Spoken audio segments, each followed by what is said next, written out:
మీ కాంగ్రెస్ సర్కార్ అధికారంలోకి వచ్చినాక 100 రోజులనే 4000 పింఛన్ ఇస్తామన్నారు. మీరు ఏలువెడలకు వచ్చి ఏడాది దగ్గర పడుతున్నా నాకు 2000 పింఛనే వస్తున్నది. 4000 పింఛన్ ఎప్పుడు ఇస్తారని ఓ ముసలవ్వ పాలకుర్తి ఎమ్మెల్యే యశస్విని మేడంను ప్రాధేయపడుతుంటే ఎమ్మెల్యే మేడం ఏమో ఇగో ఈయనకి ఇట్లా అంటుంది.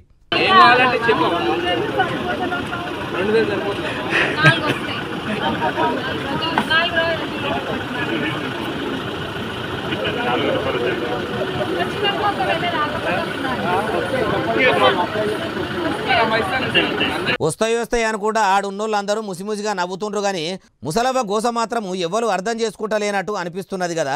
మార్పు వస్తుందని చేయి గుర్తు మీద ఓట్లు గట్టిగా గుద్ది కాంగ్రెస్ పార్టీని అధికారంలోకి తెస్తే గెలిచి ఏడాది దగ్గర పడుతున్నా వాళ్ళ హామీలు వాళ్ళే నెరవేర్చకుండా పింఛన్ అడుగుతున్న ముసలవ్వకు ముసిముసిగా నవ్వుకుంటా సమాధానం చెప్పేంత మార్పు కాంగ్రెస్ పార్టీ వాళ్ళు తెచ్చినట్టున్నారు కదా. పాలకుర్తి ఎమ్మెల్యే తాననే కాదు చాలా మంది ఎమ్మెల్యేలు మంత్రుల తాన కూడా పింఛన్ రానోళ్ళు ఇట్లనే గోడెల్ల పోసుకుంటుంటే వస్తుంది అని చెప్తుండ్రట. కానీ ఫలాన్ డేట్ నుంచి పక్కా వస్తుంది, మీరు బేఫికర్గా ఉండునని మాత్రం భరోసా ఇచ్చినోళ్ళు మాత్రం లేరని చాలా మంది బాధపడుతున్నారు.